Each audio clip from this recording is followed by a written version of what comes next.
जिन लोगों ने बिहार के सामने पहचान का एक संकट, भाई आ रहे हैं उन लोग, उनको आने दो,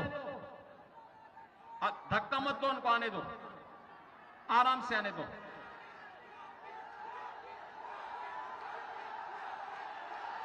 बुजुर्ग महिलाएं हैं, उनको आने दे सकते हैं, कोई दिक्कत नहीं, आराम से उनको आने दो, छेड़ो मत।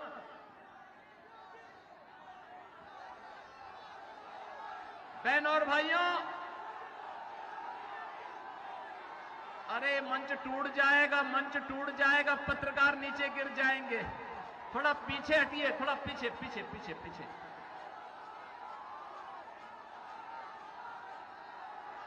बहनों और भाइयों, कौन वे लोग हैं जिन्होंने बिहार के नौजवानों के सामने पहचान का संकट खड़ा किया? बिहार को, जिसके पास, जहां के नौजवानों के पास अपनी मेधा थी, अपनी प्रतिभा है, दुनिया के अंदर जहां कहीं भी बिहार का नौजवान गया, उस नौजवान ने अपनी बुद्धि से, अपनी मेधा से, अपनी प्रतिभा से, अपनी पहचान से समाज को लाभान्वित किया। लेकिन उस बिहार के सामने पहचान का संकट खड़ा करने वाली आरजेडी और कांग्रेस आज फिर से बिहार के अंदर अपने ठगी का माया जाल फैलाने का प्रयास कर रही है। लेकिन बहनों और भाइयों, हम कह सकते हैं अब कांग्रेस और आरजेडी को अवसर नहीं मिलने वाला है। आज बिहार के अंदर पहले चरण के चुनाव ने साबित कर दिया है कि बहनों और भाइयों, बिहार के अंदर कांग्रेस, आरजेडी और इनके सहयोगियों के लिए कोई स्थान नहीं है। अब तो बिहार के अंदर वही होगा जो बिहार का नौजवान चाहेगा। बहनों और भाइयों, आपने देखा होगा, इच्छा शक्ति होनी चाहिए कार्य करने की। कैसे नहीं बदल सकता है, अवश्य बदलेगा। आपने देखा होगा कैसे मोदी जी के नेतृत्व में पिछले 11 वर्ष के अंदर भारत की तस्वीर और तकदीर बदली है। इन 11 वर्षों में आपने देखा होगा बिहार के अंदर आज सड़क भी है, बिजली भी है, पानी भी है, रेलवे की कनेक्टिविटी भी है और एयर कनेक्टिविटी भी आज बिहार के अंदर बेहतर हुई है। बिहार के अंदर इंजीनियरिंग कॉलेज है, बिहार के अंदर आज के दिन पर मेडिकल कॉलेजेज हैं, बिहार के अंदर आज विकास के वे सभी कार्य हैं जो विकास भी है और साथ साथ गरीब कल्याणकारी योजनाओं के लिए मोदी जी ने जो किया वह भी आपके सामने है। बहनों और भाइयों, आप याद करिए, ये कांग्रेस के लोग कहते थे कि राम हुए ही नहीं। आरजेडी के लोगों ने भगवान राम के विकास, मंदिर के निर्माण के रथ यात्रा को रोकने का पाप किया था। इनके सहयोगी समाजवादी पार्टी ने राम भक्तों पर गोलियां चलाई थी। बहनों और भाइयों, हम तब भी कहते थे कि राम लला हम आएंगे, राम लला हम आएंगे,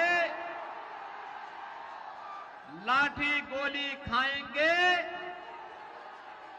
लाठी गोली खाएंगे। और आज अयोध्या में राम मंदिर बन गया है ना, कोई संदेह है क्या? और अब तो मां जानकी के धाम सीतामढ़ी में भी मां जानकी का भव्य मंदिर के निर्माण का कार्य प्रारंभ हो गया है। ये काम केवल एनडीए ही कर सकता है, एनडीए ही करेगा। और देखो, मोदी जी के नेतृत्व में आज 80 करोड़ लोगों को भारत के अंदर फ्री में राशन, 50 करोड़ लोगों को स्वास्थ्य के लिए 5 लाख रुपए की सहायता, 46 करोड़ लोगों के बैंक अकाउंट, सारा पैसा बैंक के माध्यम से उनके पास जाएगा। बीच की दलाली समाप्त। और बहनों और भाइयों, यही नहीं, 12 करोड़ गरीबों के घर में उज्ज्वला योजना का सिलेंडर पहुंच गया। 12 करोड़ गरीबों के घर में शौचालय बन गया। 10 करोड़ लोगों के पास आज के दिन पर शासन की वह योजनाएं जो अब तक प्राप्त नहीं होती थी।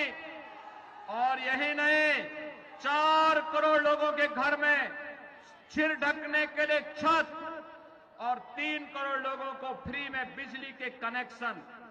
बहनों और भाइयों, यह है एनडीए सरकार की, मोदी जी के मार्गदर्शन और नेतृत्व में, नीतीश बाबू के नेतृत्व में गरीब कल्याणकारी योजनाओं का लाभ कैसे दिया जाता है, यह आज देखने को मिल रहा है। और इसीलिए मैं आप सबसे अपील करने के लिए आया हूं। बहनों और भाइयों, याद रखना, जो राम का नहीं वो हमारे किसी काम का नहीं। जाके प्रिय न राम वेदे ही तजिए ताई कोटि बैरी सम यद्यपि परम स्नेही। कितना भी प्यारा क्यों ना हो, कितना भी नजदीकी क्यों ना हो, लेकिन जिन्होंने भगवान राम का विरोध किया है, हम भी उनका विरोध करेंगे। ये संकल्प लेकर के एक समृद्ध और विकसित बिहार के लिए आप सभी को फिर से एनडीए के प्रत्याशियों को विजयी बनाना है। एनडीए ने श्रीमती गायत्री देवी को परिहार विधानसभा क्षेत्र से अपना प्रत्याशी बना करके उतारा है।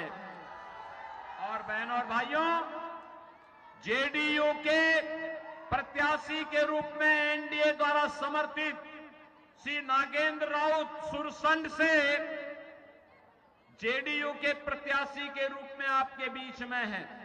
भाजपा का चुनाव चिन्ह है कमल छाप और जेडीयू का है तीर छाप। विजयी बना के भेजेंगे ना, विजयी बना के भेजेंगे ना दोनों प्रत्याशियों को, विजयी बना के भेजेंगे ना, विजयी बना के भेजेंगे। और बहनों और भाइयों, यही कहने के लिए मैं आया हूं, आप इनको विजयी बना के भेजेंगे तो जैसे यूपी के अंदर माफिया आज पस्त है और नौजवान मस्त है,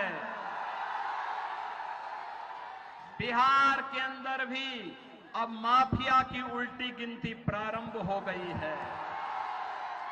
जो खानदानी माफिया हैं, इनको तो पक्का तय है कि अब इनकी हालत पतली होने वाली है जब एनडीए की सरकार फिर से बिहार के अंदर बनेगी तो। और इसीलिए आपसे आह्वान करने के लिए आया हूं बहनों और भाइयों,